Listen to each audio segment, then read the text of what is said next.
Hello, everybody. Welcome back to Safest Family on the Block. My name is Jason, and joining me today is Juliana Amador. Good morning, Juliana. How are you? Good morning, everyone. I'm doing good. Thank you. Thank you for having me.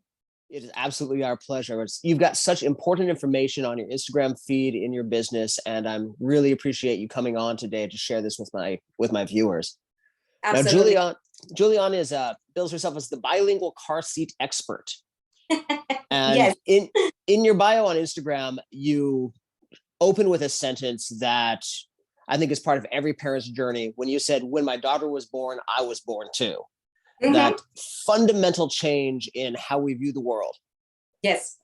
And one of the ways that starts is in every state in the United States, at least that and a lot of other places in the world that I'm aware of, when they send you home from the hospital with your baby, they send you home with a car seat too. Yes.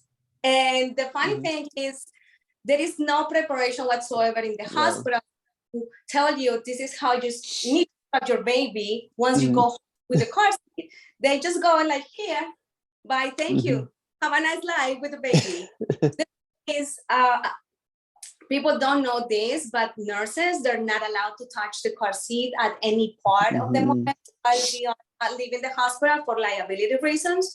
However, those things are changing a little bit. Now, some nurses are becoming CPSTs in order to help the parents to ease the moment, to help them with how to ride with the baby safely and stuff like that. So that's the reason why it's like important to know the first steps of the baby infant car seat. Okay, and you just used a term that I think is very important to this discussion, CPST. Yes. Could you define that for us? Absolutely. That's a child passenger safety technician, meaning that I am the one who is certified to teach parents about child safety in the car seat. So going from infant to 12 years old. So that's a long journey that we have together. And it's very important to have it in mind. Parents believe or have this misconception about, oh, my kid is in booster seat now. So bye-bye, goodbye. We don't need to anymore, and it's actually quite the opposite. So okay. And is that a certification similar to Red Cross First Aid, where it's a skill set that there's an organization that gives training and certification? Absolutely. So when you become a CPST, there is three organizations that are involved in the process. So the first one is NHTSA, that's NHTSA. You have also Safe Kids Worldwide, and you have the National Highway Certificate, Safety Board. I'm sorry, I'm kind of confusing. But it's the three organizations, and it comes together to have you certified with this all information. It takes 4 days straight to get all the knowledge.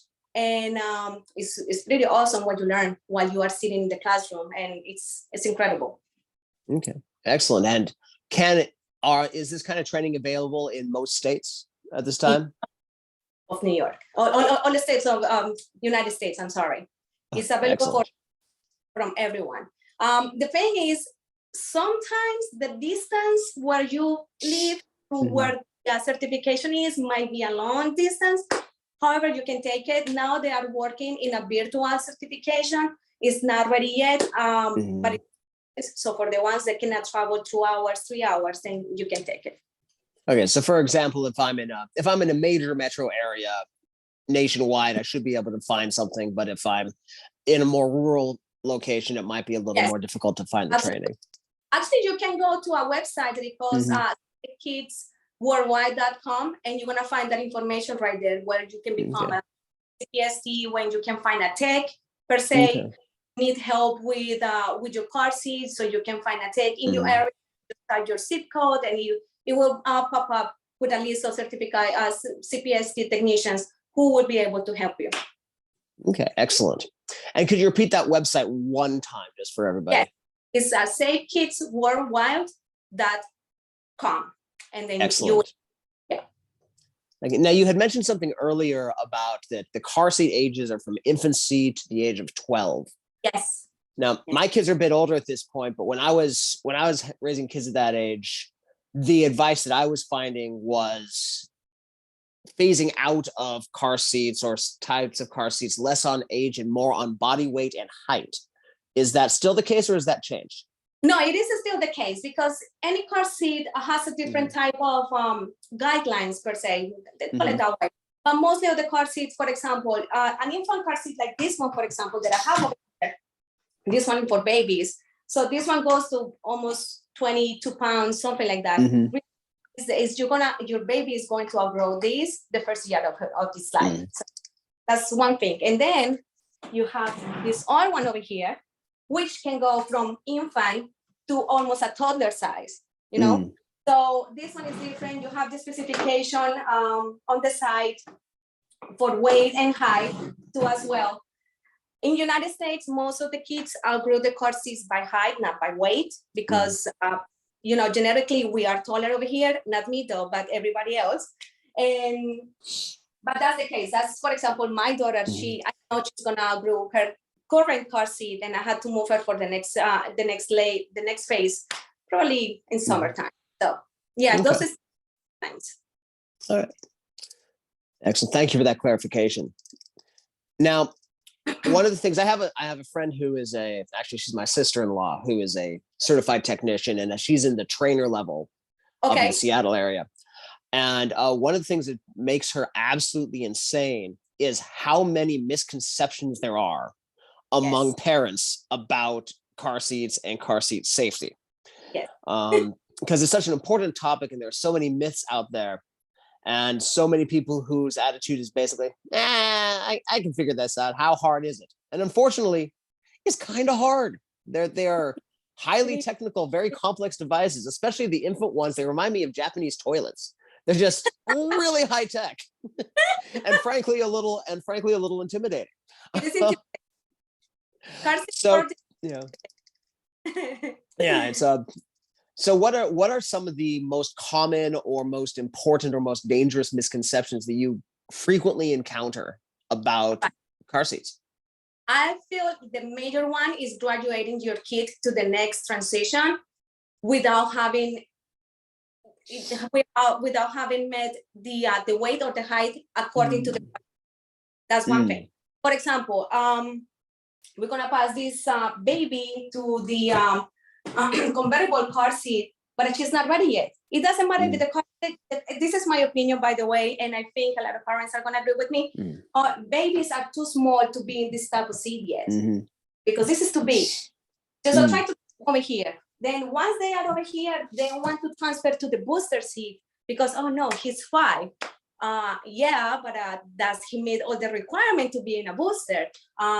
Do you think that he probably might need a high back booster, which is different from a booster seat, and it provides more support and more safety. So that's one. Second one is that they don't know how to use the harness properly.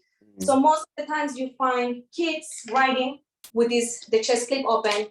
Then you have kids riding with the buckle, the crotch buckle, unbuckle, which is crazy, but it happens. Or then you have kids that are riding with everything loose, like this.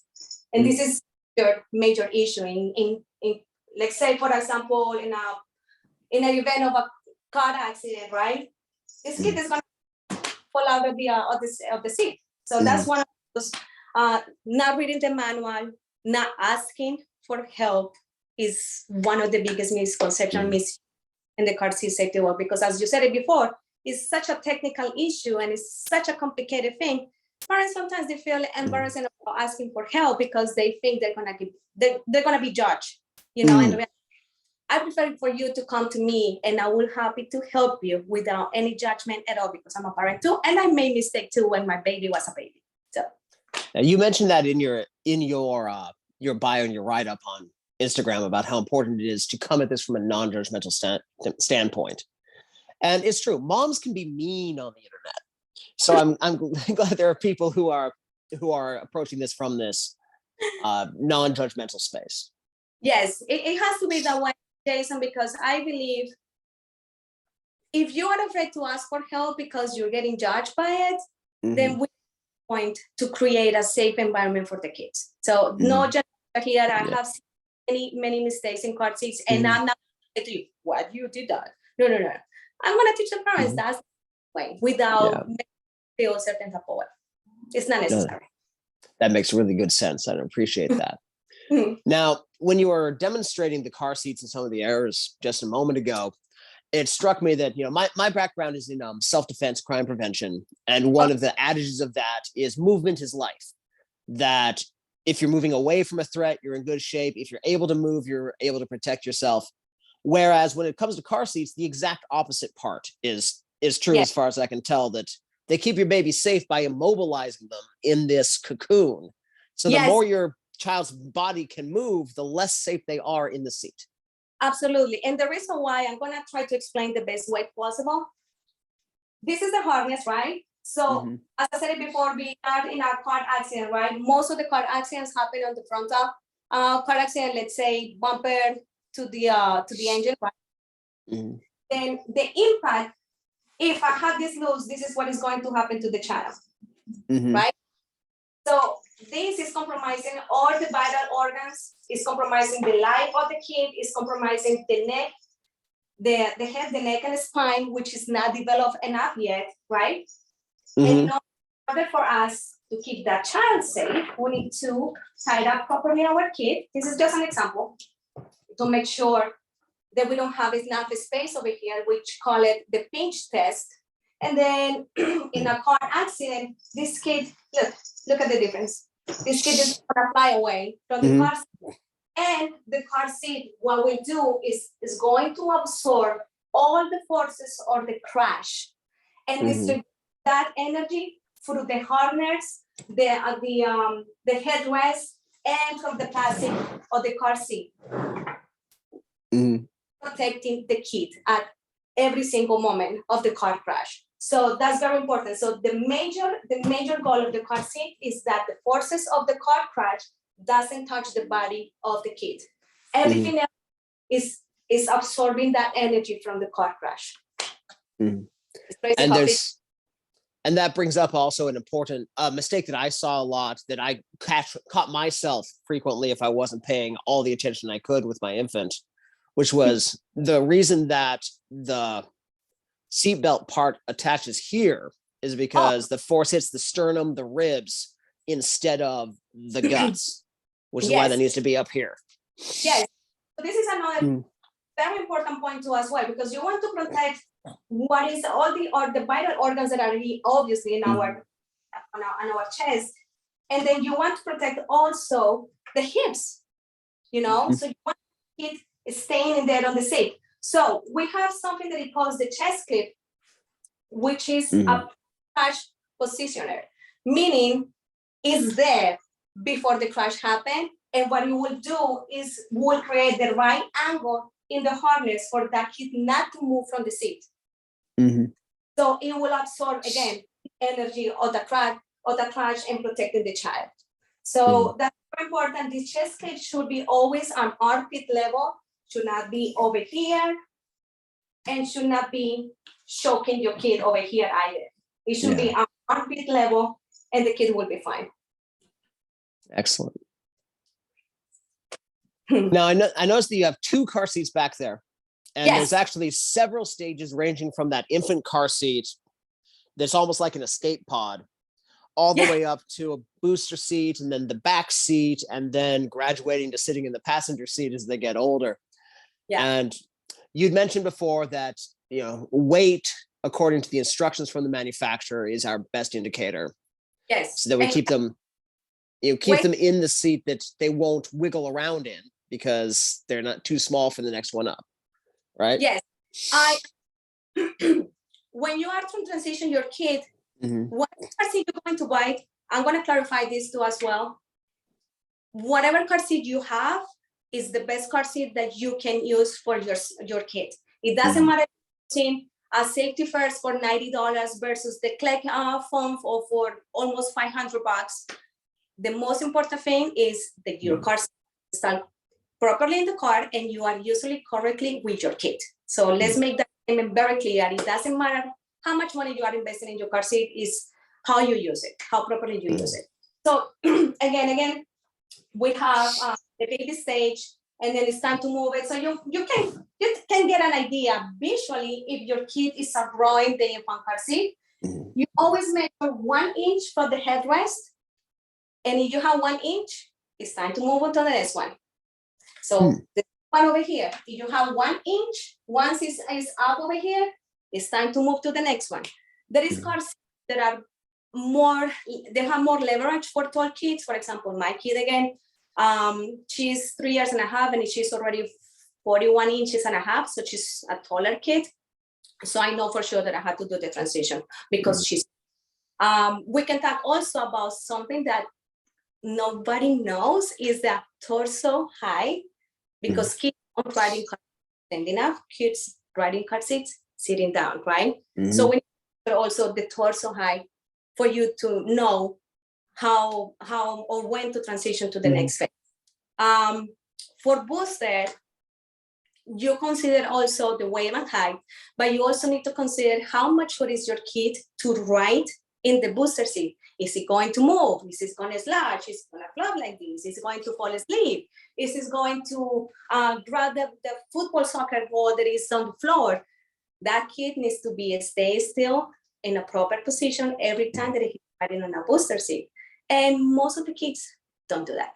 That's the reality. So when I see booster kids graduating too early, that's a major red flag. Parents don't know, they get excited. My kid is big. So just keep that in mind, those little things. And then when you're gonna graduate booster to seat belt, just make sure that your kid knows how to use the seat belt, how to sit down properly in the back of the seat. Don't put it on the front seat yet. Take those kids, stay in the back as long as possible. We don't need to be in the front seat. Remember, seat belts are for adults, not for kids. So we need to do that transition. Is our job. So things to consideration from booster to seat belt. They can sit down with the feet on the ground properly. They have the tush against the back seat, the back in the back against the back seat, and the seat belt is coming from this area, not here, not here, right here. And the last part of the seatbelt should be by the hips. It's very simple. But now on the topic of graduating from booster to seatbelt, we've got a couple of factors going on there. From the kids, a lot of the children of that age begin to be embarrassed by still needing a booster seat. And a lot of adults are starting to feel the pressure of the inconvenience of having to carry a booster seat around. So do you have any advice on how to combat both of those pressures that might make us want to go early? Hard, because you feel the pressure. You feel like, hey, my kids are already, my friends, when I go to drop me off at school, my friends are already without the booster and using the, well, you can use the booster with the seatbelt. I'm not saying no, but I think having a conversation with your child at early age, riding safe in the car is what is going to save you in the near future with it. You know, if your kid sees you using your seatbelt, most likely that kid is going to use the seatbelt too as well. If your kid sees you riding safe in the car, meaning not putting the legs on the front seat, your kid is not going to do that. So we lead by example. They feel embarrassed. I prefer them to feel embarrassed for 5 minutes than having a car accident and not being able to be the rest of their life. You know what I mean? Yeah. It's hard to convey that because they're becoming teenagers and they're becoming more independent and they want to be their own person and stuff. I get it. But having an early conversation about car seat safety is very important. That will save you years. Yeah. And I appreciate what you mentioned about doing the car seat safety and sitting properly as adults as well. Because, you know, kids, it seems like they don't listen, but they're watching. They're watching every second. Every second, it's true. I mean, right now, for example, I told my daughter forward facing. So now she sees everything that is happening between my husband and myself. And the other day I was trying to sneak snacks, like M&Ms. And she's like, I want M&Ms. I was like, oh. I was like, no, she can see us, but it's okay. So that means paying attention what we're doing in the front of the car. So that means that she's seeing how we behave on car seat safety and, you know, riding the car in general. Yeah, we're having a version of that now with my youngest, who just got his own phone. So we talked about phone safety. So he now sees how often I check my phone when I'm driving, which had become automatic to me. And the Yes, rule is that if he catches me texting while we're driving, he gets to choose the music for the rest of the ride. Uh, I so and I can't even imagine the playlist. it's not too bad, but yeah, but you know, that kind of thing where the kids are observing us. And Yes, in some families, I have some parent friends who had rewards like I have to give you a quarter if I start the engine with my seatbelt still off to help build their own safe habits while yes, they're leading by example for their kids. yes. And teaching them, I think it's important if we Mhm. want through the transition, any type of transition, the car seat work. You know, if we're going Mhm. to a convertible car seat, if we go to the convertible car seat to the high back booster, just show them how it works and talk to them about, listen, this is going to save your life because I want you with me Mhm. for many, many, many years to come. You know, Mhm. like a connection, emotional connection about I want you in my life, that kid will be more perceptive to ride safely in the car and not give you a fight for it.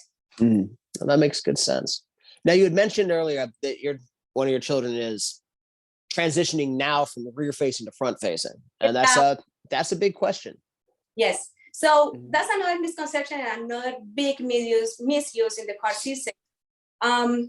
Parents get all worked up about rear facing. No, the legs of my kids are too long. They're touching the back seat.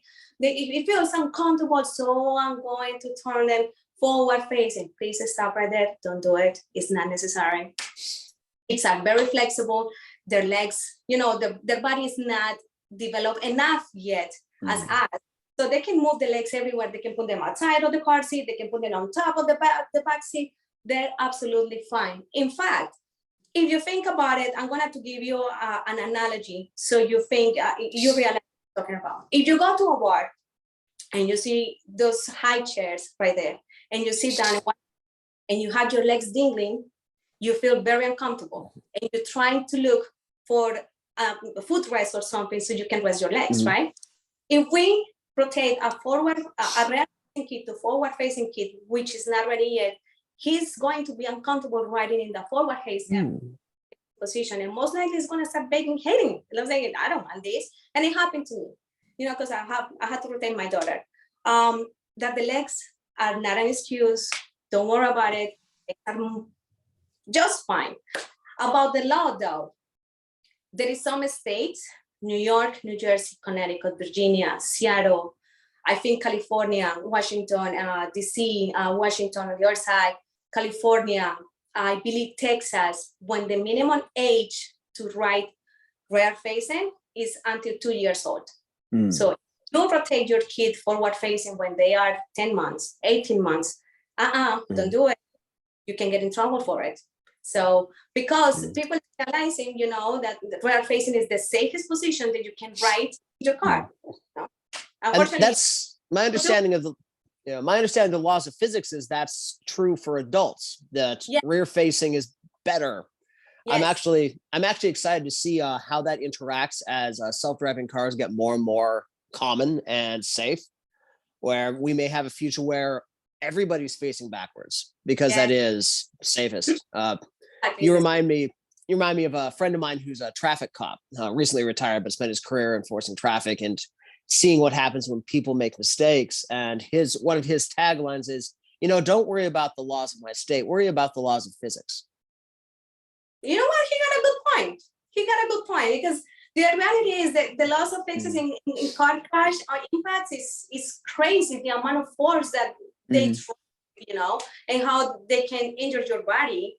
Again, let's talk about head spine for the kids. Let's talk about the seatbelt syndrome, which is when we are in the boosted position.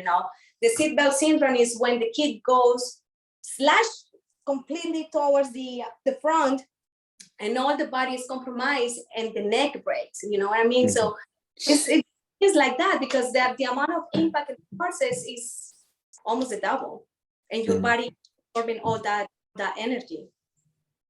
Yeah. So it's very. I wish everybody could try to rear facing with a high with a harness. Mm-hmm. Clip. But Yeah. it's not our reality. That's the truth. Yeah. Well, I really, really appreciate you coming on to talk about this important topic. So often when you talk to parents about safety, their mind goes immediately to crime prevention. right? So they sign up for the self-defense class, or they go shopping for a firearm, where traffic accidents are exponentially more frequent than violent crime. Yeah. Just so it's almost a rounding error in comparison. And Yeah. these skills are it's as important, more important to invest the time and the interest and the money in making sure your seatbelt game is proper than in all the kick and punch and stabbing and shooting that gets a lot more headlines. Yeah, I agree. I mean, car seats save life for a reason. They are designed the way they are for a reason. The components in the car seat are that material and specific for a reason. I can't say completely what is the name of the plastic that is made of, but you literally cannot drill a car seat because the plastic is so heavy and so dense. There's no way, you know. So that tells you how manufacturers are thinking on the safety of the car seat, and we come in a long way, because I have seen some pictures on the 1960s where it was just a little box and just put the kid in the front and call it a day, bye-bye. But now we have these car seats that you have low legs, you have rebound bars, you have different types of hair supports, you have side impacts, you have all of these combinations. They are made for your kid safe and be safe in an event of the car accident. As an example, I'm going to give you the best example right now that it comes to my mind. I don't know if you heard the news about this Tesla that it went on off the cliff in LA, 250 feet or something like that. And those kids are alive because they were riding in a car seat that was properly installed and correctly used. So that tells you something major. Absolutely. So, Juliana, I really appreciate you coming on today. Before I let you go, though, what's the smart question I should have asked you that I didn't? That's a good question, though. Let me think about it. Ooh! While you're thinking, I've got an important question for you. So, go for it. Got a new baby coming home, or I'm transitioning from one car seat to another. Money's a little tight, but I've got a cousin whose kid is a few years older, and they want to hand me down their car seat. Is that a good idea?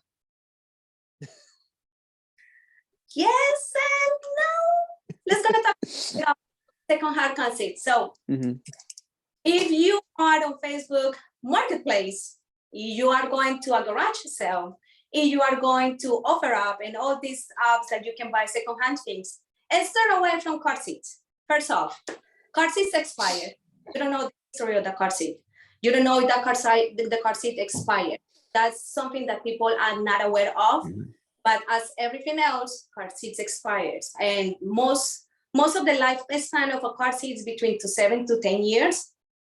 And the reason why they expire is because the plastic can bristle, the parts are no longer available, the wear and tear of the car seat makes it not safe to ride. So that's one. Second, you don't know the history of the car seat. You don't know if it was involved in a car accident. Most of the car seats that are involved in a car accident, they're not safe to use anymore. They need to be disposed. And maybe it's an old model about to expire. Are you going to remember that car seat is about to expire once you get your kids? No. So save your money. You can get something on the budget. As I said it before, there is a car seat that is $100. I mean, it might sound like a lot, not considering that this thing is saving your car seat. However, for example, if I'm a mom and I'm going to have my second child and I know this car seat is still in good use, but I am the only owner, I can pass it on to my child. That's different. Because I know the car seat. I know that my kid was safe in this one. I didn't have any car accident in it, so I can use it. But please stay away from secondhand car seats because you don't know the history of them. No. So unless I know when it was purchased and what happened to it from that moment to the moment it's getting in my hands, I should steer away. Yes. And you know what? It can be a little sketchy. Sometimes we have a situation one time, I'm going to do this experience really quick. Car seats have the label on the back of the car seat where they do expire, and someone was trying to sell the car seat that already expired. So he created a label and put it on top of the label, of the original label of the manufacturer. So it was very sketchy, and I was like, it just looks weird. Why it has a double label? Yeah, and I lift it up and ta-da, the car seat expired years ago. So please don't. I know car seats can be expensive and you might think I'm gonna save some money. The reality is not. If you think about it, a $300 car seat going to last you for 3 to 5 years. Do the math. 300 divided, I don't know how many days, like maybe pennies per day. So it looks like a big expense at the time because you are like dropping 300 on the dot. But just do the research first and car seats. And it for you. And $300, that's 3 date nights if you don't drink. There you go. There you go.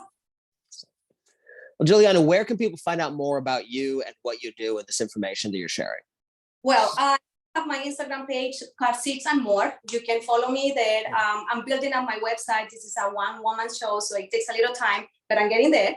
But I'm regular posting about car seats on my Instagram because my goal is to educate the caregivers, the parents. I obviously have my my business on the side too. I do private consultation. You can book me too as well. You can shoot me a text or a message through my Instagram or even my email. I am located in New York, New Jersey, and Connecticut area, but mostly New York City.